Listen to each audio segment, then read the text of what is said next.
Will's going camping with Carlton and Uncle Phil. He asks why they're packing so much heavy stuff, like this dumb box that Carlton claims to contain an inflatable raft. Will thinks Carlton is bullshitting about the raft. Turns out Carlton was not bullshitting, and the raft breaks Carlton's bug-zapping lamp. Will hits an ATM to pay Carlton back for the lamp when a mugger holds them both up at gunpoint. They hand over the cash, but an ever-helpful Carlton announces he has some more money in his pocket for their new friend. Only when he reaches for the loot, the thief gets skittish. Will tries to protect Carlton and takes a bullet in the process. The family's in the hospital, trying to make sense of this tragedy. Carlton has a rare form of survivor guilt that transforms you into Mr. Mopey Pants. Will's mom shows up from the airport, in tears that Will became a victim of gun violence in Bel-Air, when he could have just stayed in Philadelphia and got his ass beat on a basketball court. Will wakes up in good spirits, joking and smiling, and announces he'll be doing his banking by mail from now on, because the internet in 1995 was still some shit you paid AOL for by the hour. Will goofs with Jeffrey. Then Will goofs with Ashley. Everyone's having a great time hospital goofing, except for Carlton, who is mayor of Mope City, population uno. Carlton scolds the goof troop and says this episode that should have been about camping is now serious business. Will says you have to laugh because this kind of stuff happens all the time, even though it certainly does not when you live 6 minutes from the Beverly Hills hamburger hamlet. Carlton sulks off in a real pissy mood for a guy who wasn't shot that day. Uncle Phil tries to stop him and they start yelling at each other past midnight in a hospital about whether or not the US legal system works, which is neither the time nor place to have that conversation. Uncle Phil suspects Carlton might be leaving to engage in vigilante justice and tells him he can't go out on the street busting heads. Carlton says he's all grown up, which is a poor choice of words since Will's done nothing but make fun of his height for 5 seasons, and now he's on his way to go play Batman in the Cedar-Sinai parking lot. Uncle Phil says Carlton went out to blow off steam, and he'll be fine.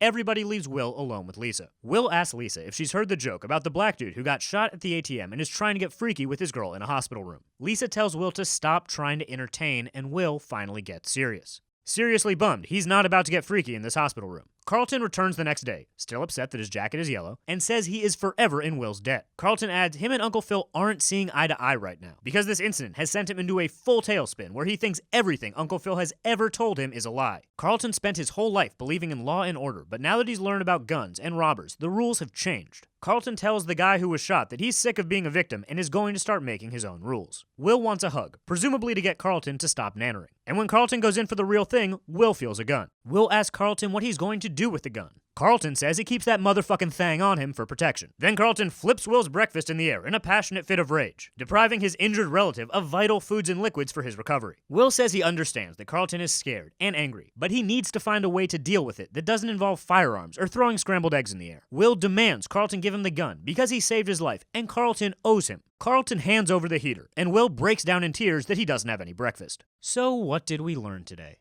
If someone tells you there's a raft in that box, just take their word for it, because there's probably a raft in that box. And if you need to see the raft for yourself, you might break a bug-zapping lamp, which means getting cash in the middle of the night, and that means getting mugged. And if you are getting mugged, don't make any sudden movements that get your cousin shot. And if you do get your cousin shot, don't sulk around the hospital and make your family feel bad, and have a sudden falling out with your dad who loves you, and buy a gun in the middle of the night, and flip your wounded cousin's breakfast over in a temper tantrum. Because when someone takes a bullet for you, that should be the last time they ever have to deal with your bullshit for the rest of their life. See you next time on a very special episode.